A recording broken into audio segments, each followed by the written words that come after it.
Welcome back, my students, to another episode of Comic Class. And on today's video, guys, we're going to be looking at Kevin Eastman and Peter Laird's Teenage Mutant Ninja Turtles original run. And yeah, I'm going to be taking a look in the next few videos on the four main story arcs and the origin story of the Teenage Mutant Ninja Turtles. So this is going to be broken up into about 5 videos. And yeah, guys, without further ado, let's jump right into the video. Let's go.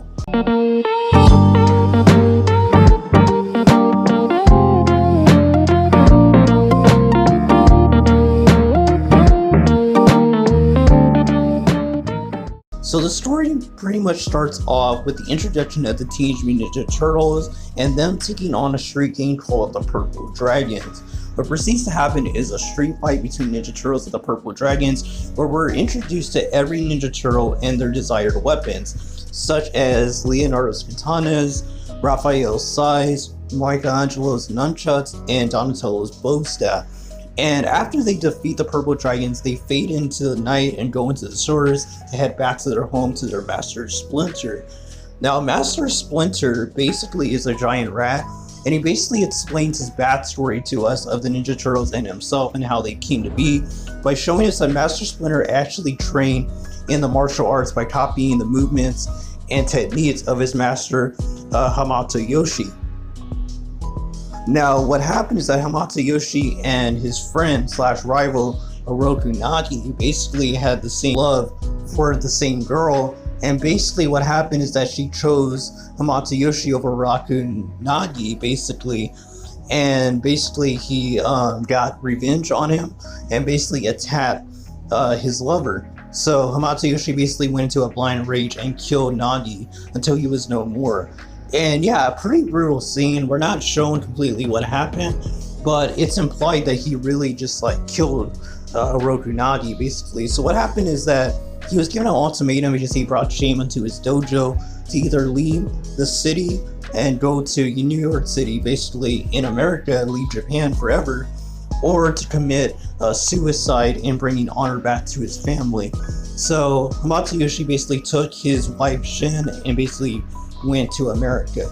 Now, what happened later was that Oroku Saki, which was the little brother of Oroku Nagi, basically grew up and wanting revenge on Hamato Yoshi and basically learned everything of the martial arts from the Foot Clan and basically became their most treasured student and became a master of himself and basically led the soldiers of the Foot in New York City, giving him the opportunity to kill Shin and kill Hamato Yoshi, which he did.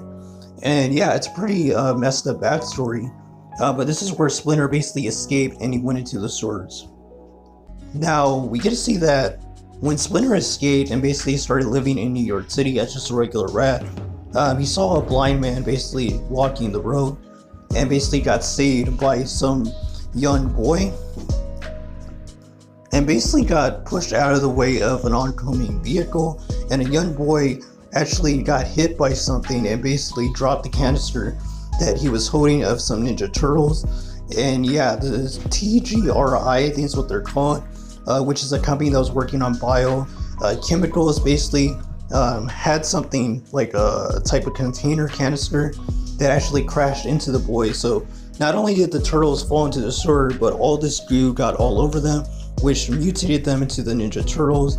And this is where Splinter basically says that he taught them the nature of the ninja arts and basically named them after Renaissance artists, which their names are Leonardo, Michelangelo, Donatello, and Raphael.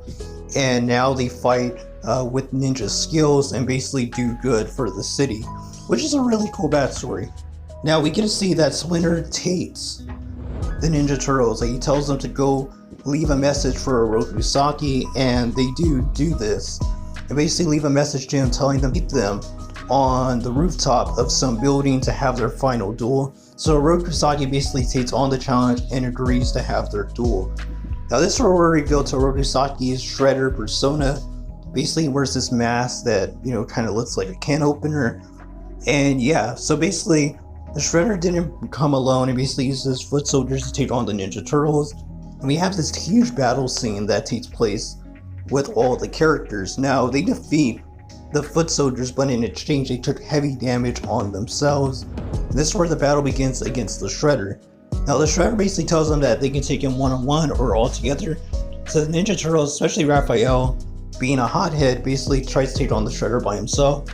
This is where we get to see the Shredder utilize all his ninja skills and basically take out each Ninja Turtle one by one until Leonardo has to take measures and basically tries to attack him in a long range attack, telling his brothers that they have to work together to try to beat this opponent. So basically we get a lot of cool action scenes until finally Leonardo lands a killing blow on the Shredder.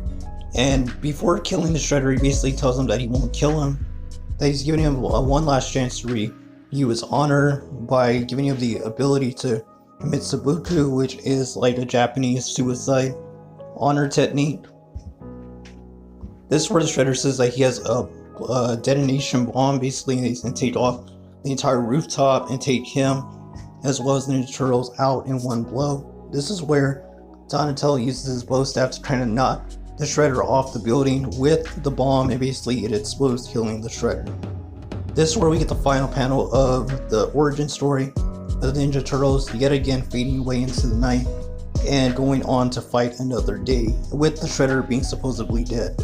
And yeah, so Origins does a good job in being a first issue to the Ninja Turtles timeline, and it actually introduced us to all the main characters in the story, you know, with the exception of Casey Jones and April O'Neil.